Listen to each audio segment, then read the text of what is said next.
В эфире информационный выпуск Амшек Шара. Здравствуйте. Президент Республики Абхазия Рауль Хаджимба принял организаторов участия абхазских производителей в международной агропромышленной выставке «Золотая осень-2018». Глава государства поздравил их со ставшим традиционными высокими наградами на выставке. Рауль Хаджимба поручил Министерству экономики и Министерству сельского хозяйства принимать все необходимые меры для поддержки малого и среднего бизнеса в стране. Торговый представитель Абхазии в России Олег Барцыц поблагодарил президента за высокую оценку работы по организации выставки и передал ему главную награду – Гран-при за вклад в развитие выставки в номинации «Зарубежные страны», которой удостоилось правительство Абхазии. Мероприятия, которые проводятся на сегодняшний день, дают основание говорить, что мы не стоим на месте, что у нас есть те возможности, те результаты, которые дают основание говорить, что идет процесс становления нашего государства. Те, кто вовлечен в этот процесс, демонстрируют свою готовность надлежащим образом представлять наши предприятия, наши возможности, которые есть сегодня в стране. Это важно для того, чтобы мы состоялись. Это важно для того, чтобы нас знали, нас слышали и видели бы, и выстраивали бы с нами те отношения, которые будут полезны сегодня, завтра, на перспективу. Конечно, мы много раз отмечали, что хотелось бы, чтобы те предприятия, которые демонстрируют свои успехи, те возможности, которые сегодня у них есть, нарастали бы для того, чтобы увязывать с рынком России. Понимаем, что мы не та страна, которая могла бы в таких огромных объемах насыщать рынок России. Но исходя из того качества, которое есть у нас на сегодняшний день, а сегодня в мире достаточно активно используются эти возможности, добиваться именно в этом направлении успеха. Ну, в свою очередь, государство непосредственно должно поддерживать это производство, создавать возможности для того, чтобы их усилия были бы наращиваемы со стороны и самих непосредственно производителей, и с поддержки государства. Созидательная энергия наших людей, наших производителей, бизнесменов вместе с усилиями государства дают достаточно ощутимый эффект. В этом году я хочу подчеркнуть, что так же, как и в прошлом году, все расходы по представлению нашей сельхозпродукции взяло на себя правительство. Я хочу результаты этого участия оценить как максимально масштабные и максимально успешные. Ну, конечно, прежде всего, это наша продукция. Действительно, российский рынок испытывает острый нарастающий интерес к абхазской сельхозпродукции. Это мы заметили и замечаем каждый год, но этот интерес растет. Премьер-министр Республики Абхазия Валерий Бганба также встретился с абхазскими участниками российской агропромышленной выставки «Золотая осень».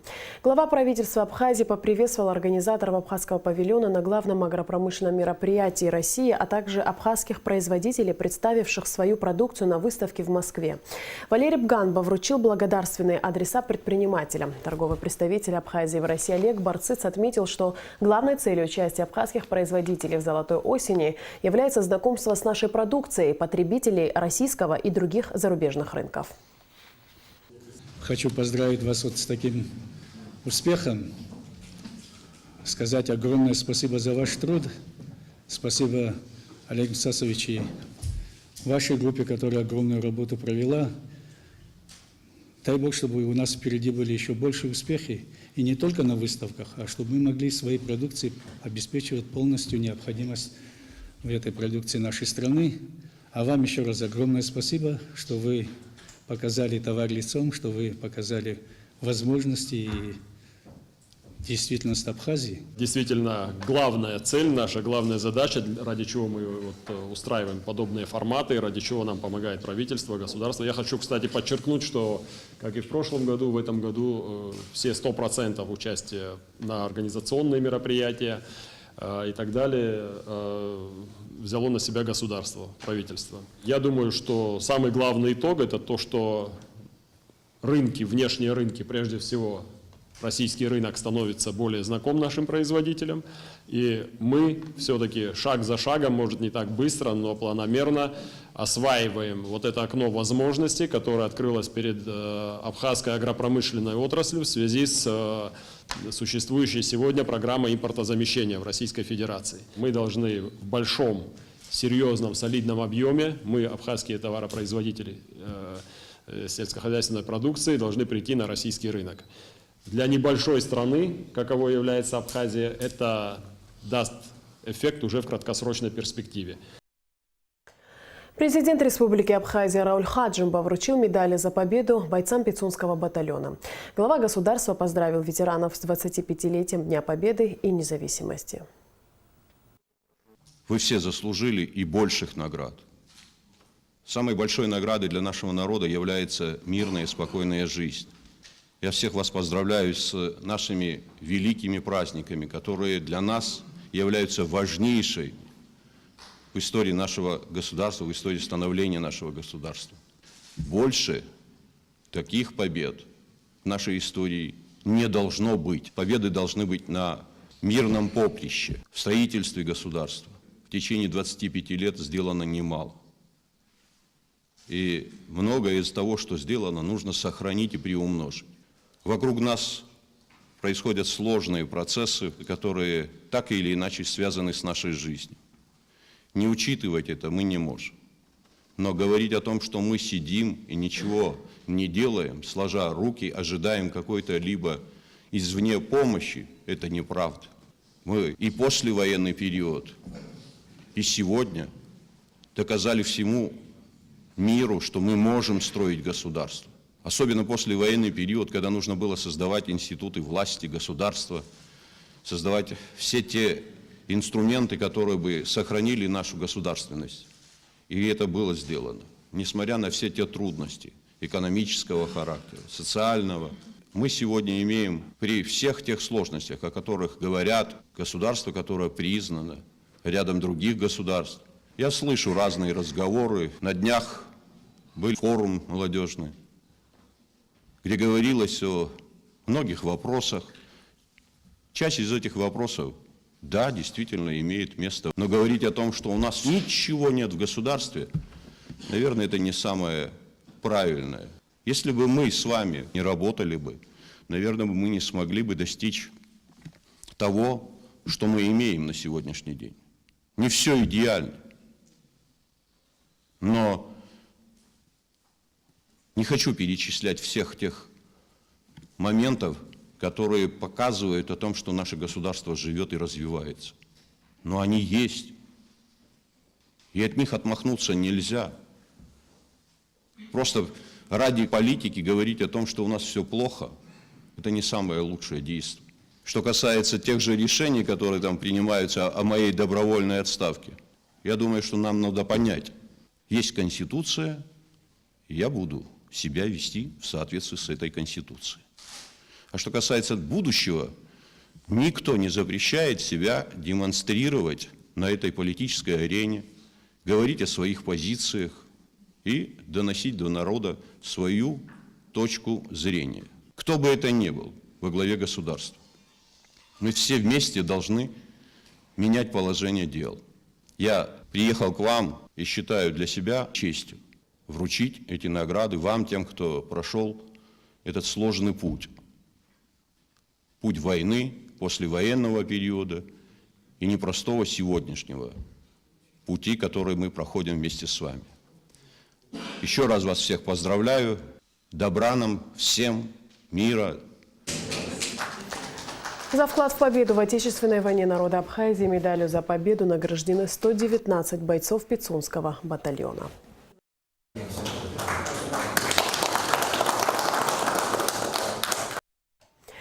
Пресс-служба Республиканской политической партии «Форум народного единства Абхазии» прокомментировала требование досрочной отставки президента республики, выдвинутое на прошедшем в Сухуми форуме молодежи Абхазии. Весь разговор на собрании – это затянувшийся пролог к главному требованию. Президент должен уйти досрочно. При этом никто не пытался дать хотя бы элементарное юридическое обоснование того, почему он должен прервать свои конституционные полномочия в обход всех действующих законов и какое вопиющее государственное преступление президент совершил, что не имеет права продолжать управлять государством в определенные действующим законодательством сроки, отмечается в комментарии. Между тем, как подчеркивается в ФНА, вдохновители и организаторы таких обсуждений вряд ли догадываются о том, что даже на обывательском уровне несложно понять подтекст столь претенциозных требований, которые расшифровываются достаточно просто. Люди хотят вернуть власть, а президент мешает им выиграть предстоящие выборы. Судя по утверждениям наших оппонентов, всегда и абсолютно уверенных в непогрешимости своих выводов и прогнозов, у Рауля Хаджимба крайне низкий рейтинг. Казалось бы, такой кандидат в президенты на будущих выборах весьма удобен в силу своей невысокой конкурентоспособности. Так в чем же дело? Почему оппозиция так и норовит любой ценой снять его с дистанции раньше времени? Опять-таки, все это от неуверенности в своих возможностях, реально не подкрепленных никакими конкретными программами и широкой общественной поддержкой. При этом у авторов этой идеи нет адекватного восприятия реальной действительности. Подавляющее большинство граждан Абхазии не хотят потрясений в угоду политических амбиций отдельных политиков, говорится в комментарии пресс-службы Республиканской политической партии «Форум народного единства Абхазии». В парке боевой славы в Сухуми прошла торжественная церемония принятия присяги курсантов учебного центра Министерства внутренних дел Республики Абхазия. 65 курсантов дали клятву на верность Родине в священном для каждого жителя нашей страны месте в парке боевой славы. Перед началом торжественной церемонии 65 курсантов, из которых 28 девушек, с волнением и улыбкой на лице, торжественным строевым шагом прошли по площади под звуки военного марша, чтобы дать клятву Родине и защищать права граждан нашей страны. Присягу принимал министр внутренних дел Гарри Аршбан, который поздравил новобранцев со знаменательным событием. Сегодня у нас в системе Министерства внутренних дел состоялось важное событие, потому что курсанты, которые поступили в начале учебного года, приняли присягу. И мы тоже сегодня специально провели данное мероприятие в таком важном месте, в парке славы, где покоят души наших братьев, сестер, которые сложили головы за свободу и независимость нашей страны. Первую задачу, которую мы ставим сегодня, это воспитать правильно кадры, которые способны будут защищать народ, общество и государство. В течение месяца 74 курсанта проходили плановую подготовку. И лишь 65 из них сумели закончить курс молодого бойца и дойти до присяги. По окончании учебы выпускники учебного центра по приказу министра внутренних дел будут направлены в районные отделы милиции. Курсанты, которые обучаются хорошо и отлично, они будут заканчивать учебный центр со званием лейтенанта милиции. Те, которые чуть, к сожалению, слабее, будут заканчивать младшими лейтенантами, а так и прапорщиками тоже. В этот знаменательный день поддержать будущих блюстителей порядка пришли родственники и друзья курсантов. Родители наблюдали за церемонией со слезами радости и с чувством гордости за своих детей. Конечно, горды, что они старались и мечтали поступить. Их мечта сбылась. Ну вот. Что вы пожелаете? Желаю им, во-первых, упорство в учебе. Вот это самое главное, чтобы они трудились, слушали, конечно, старших. И их мечта, чтобы сбылась, стали офицерами. Служу Республике Абхазия. Переборов волнение, курсанты громко и уверенно приносят клятву верности Родине. Торжественно клянусь до конца оставаться преданным своему народу, Родине, быть честным, мужественным, дисциплинированным, бдительным работникам, образцово нести службу, хранить государственную служебную тайну. По завершении официальной церемонии принятия присяги курсанты принимали поздравления от родственников и делились своими впечатлениями. Мы очень ждали этого момента, и наконец он настал. А почему именно школа милиции? Ну, потому что мы хотим служить своей республике, своей родине, где мы росли, где мы растем. Что вы пожелаете своим сокурсникам? Я им пожелаю, чтобы они учились хорошо, соблюдали дисциплину, самое главное. А затем, по сложившейся традиции, общее фото на память. В субботу, 20 октября, в Гудауте откроется Государственный музей Отечественной войны народа Абхазии имени Сергея Дбар. В официальной церемонии примут участие руководство Абхазии, ветераны войны, представители общественности. Все 8 залов музея полностью отремонтированы. Сотрудники Госмузея в данное время собирают экспонаты.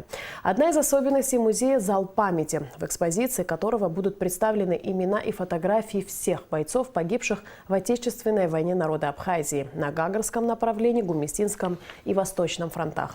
Церемония открытия музея начнется в час дня. Жители Крыма простились в пятницу с 17 жертвами керченской трагедии в политехническом колледже. Еще нескольких предадут земле на родине за пределами Крымского полуострова. В Абхазии не остались равнодушными к трагедии в Керчи. У российского посольства в Сухуми состоялась акция памяти жертв стрельбы и взрыва. Акцию организовал Государственный комитет Абхазии по молодежной политике и молодежный центр «Апейпш». Участники акции искренне сочувствуют родным и близким погибших и пострадавших. Сегодня здесь собралась инициативная молодежь по просьбе Госкомитета по молодежи совместно со студентами АГУ, молодежного центра «Апейпш» возложить и почтить память погибших при теракте в Керчи, проявить свою солидарность и свое соболезнование, почтить их память. Это, конечно, страшная трагедия, когда погибают люди, особенно когда это дети, и тем более учащиеся, когда это происходит в мирное время. И я думаю, не только вся молодежь Абхазии, но и все население Абхазии скорбит вместе с родными и близкими.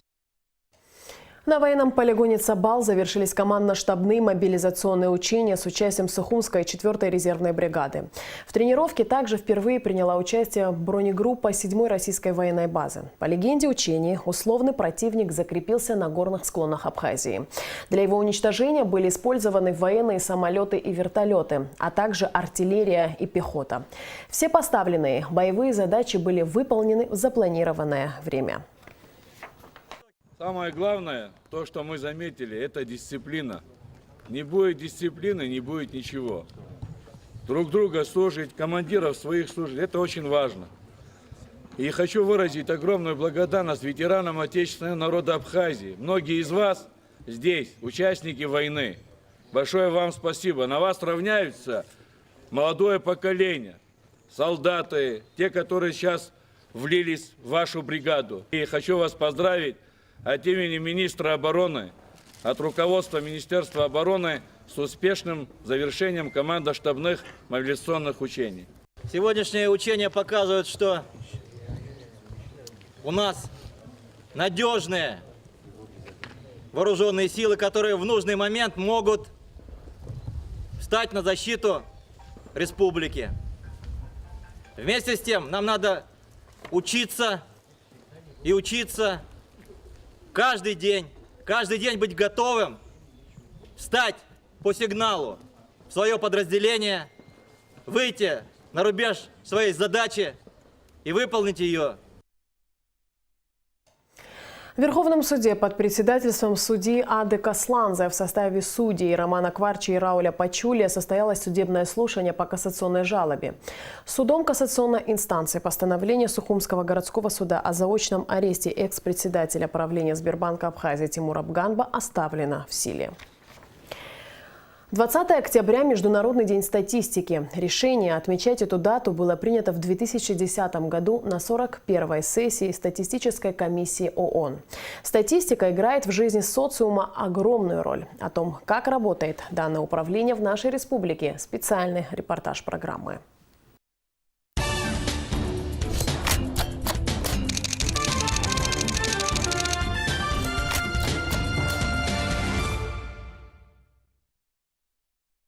Зарождение статистической деятельности в Абхазии уходит корнями в далекий период первых лет становления советской власти. Еще 27 января 1922 года на заре советской власти в Абхазии по инициативе Нестора Лакоба было создано Центральное статистическое управление, а в 1994 году парламентом республики был принят закон о статистической деятельности в Республике Абхазия.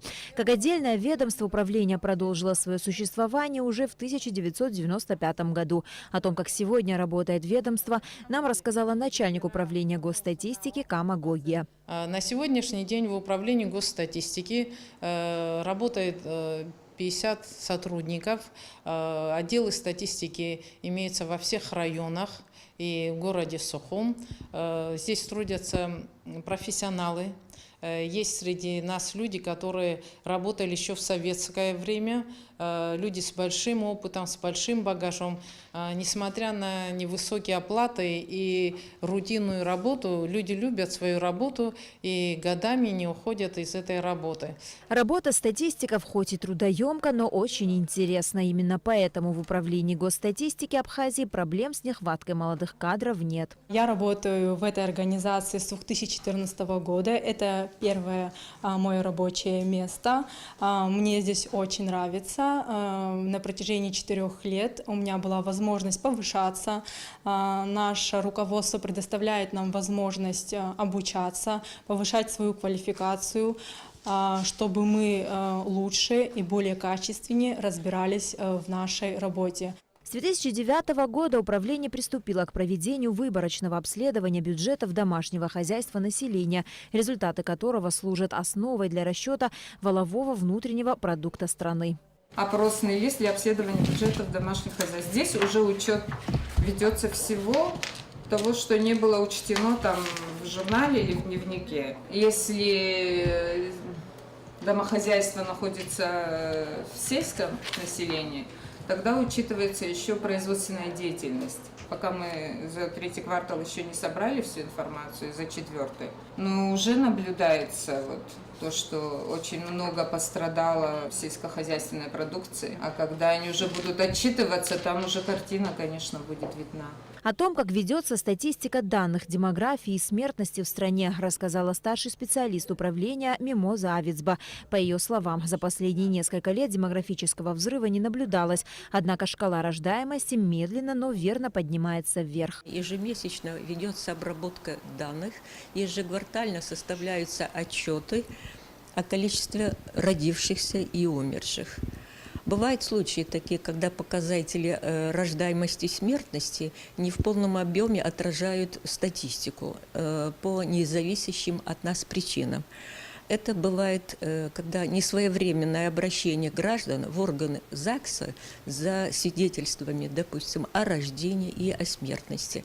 Если в 2016 году численность наличного населения была 243 936, а в 2017 244 832 человека. Это небольшое, но все равно есть рост. Статистические данные, собранные в ходе обследований и переписи, отражаются на ходе планирования, связанного со школами, больницами, дорогами и многим другим. Во многих моментах мы пересекаемся. Это, если говорить и о прожиточном минимуме, мы стремимся к тому, чтобы минимальные зарплаты, минимальные пенсии, пособия были не ниже прожиточного минимума, хотя мы сегодня не достигли такого уровня.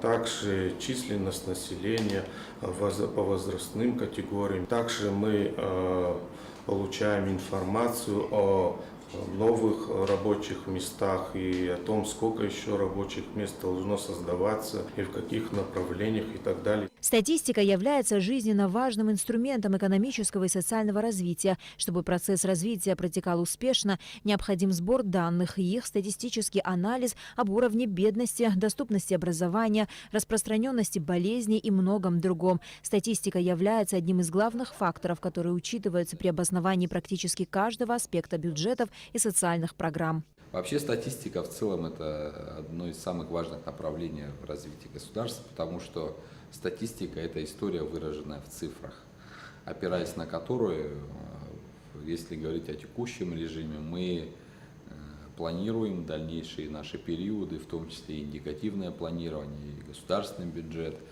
Но если говорить о ретроспективе, о динамике, то это действительно, вот если брать статистику за весь послевоенный период или довоенный период, это очень интересная обзорная информация, на основе которой можно делать хорошие выводы о том, как менялась жизнь в нашей стране. Ведь статистика охватывает практически все направления жизнедеятельности нашей Абхазии.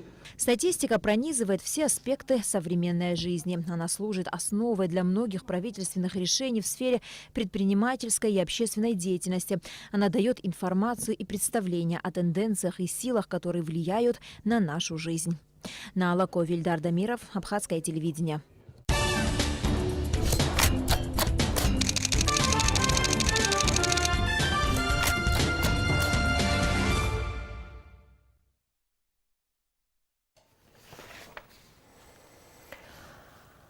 По распоряжению главы столичной администрации Адгура Харазия была проведена чистка реки Басла, а несколько дней назад специалисты приступили к расчистке русла реки Сухумка. О ходе работ и о том, когда они будут завершены, в материале Ренаты Шакая. Уже вторую неделю сотрудники подрядной фирмы «Городстрой» ведут здесь работы по очистке русла реки Басла, стараясь не повредить водопровод и электрические кабели. Камни, ил и мусор не просто вываливаются тут же у реки, а вывозятся, чтобы после каждого дождя все это вновь не попадало в воду. Работы ведутся на участке протяженностью около километра. Как отмечают специалисты, проводить очистительные работы на этом участке сложно из-за того, что технике, которая увозила бы весь мусор, практически невозможно подъехать. Грунт тяжелый, иногда экскаваторы просто застревают. Глава города Адгур Харазия сам лично выезжал на объект для того, чтобы осмотреть ход ведения работ. Нами были проведены следующие виды работ. Это расчистка самого русла, расширение местами от 7 метров до 20 метров в ширину.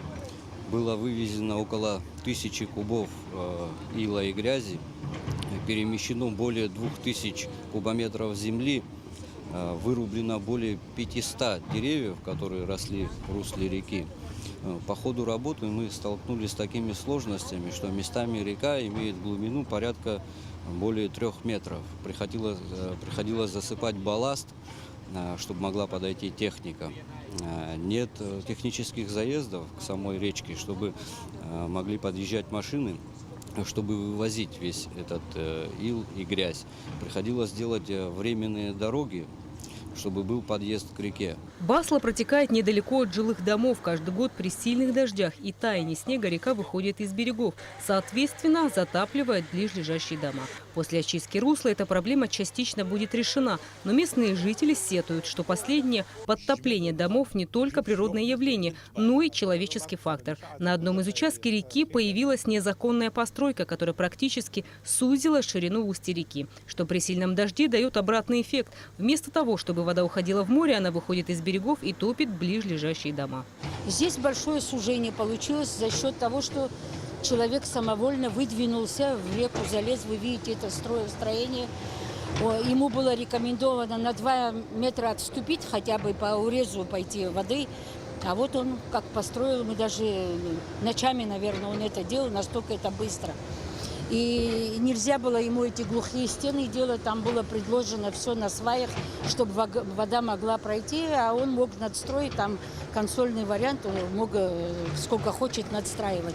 Но он вот это все нарушил. Есть заключение берегозащиты, есть республиканское управление по архитектуре и строительству. Я имею их заключение, сейчас акт делаю. Будем готовить материал в прокуратуру. Во-первых, даже если мы не вмешаемся, я уже как работник администрации говорю, население само не даст. Масштабная работа по очистке русла Баслы была проведена еще в прошлом году в рамках российской инвестпрограммы. После недавнего наводнения глава Сухума Адгур Харазия поручил изучить ситуацию и решить проблему. Хотя подобные работы не входят в компетенцию городских властей, столичная администрация пошла навстречу просьбам жителей и нашла для этого необходимые средства. Нынешняя стоимость работ составляет порядка 11 миллионов рублей. Как вы знаете, проблемы рек в Абхазии, она очень сложная. Климат меняется.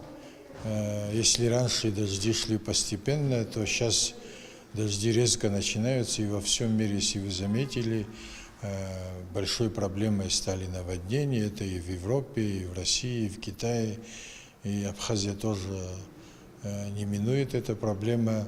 Вообще все реки находятся на балансе Абхаз-берегозащиты. Они, конечно, очень много вкладывают труда в урегулирование русла реки, но сил на это у них не хватает, и поэтому мы тоже ежегодно какие-то суммы отпускаем на эти цели. И сейчас вот решили в этом году 11 миллионов мы выделили для очистки реки Беследка. Конечно, мешает там одно строение. Это там, где раньше было кинотеатр Апсны, ресторан Москва. Оно очень сильно мешает. Он выдвинул угол здания к реке. И очень много мусора бросил в эту реку.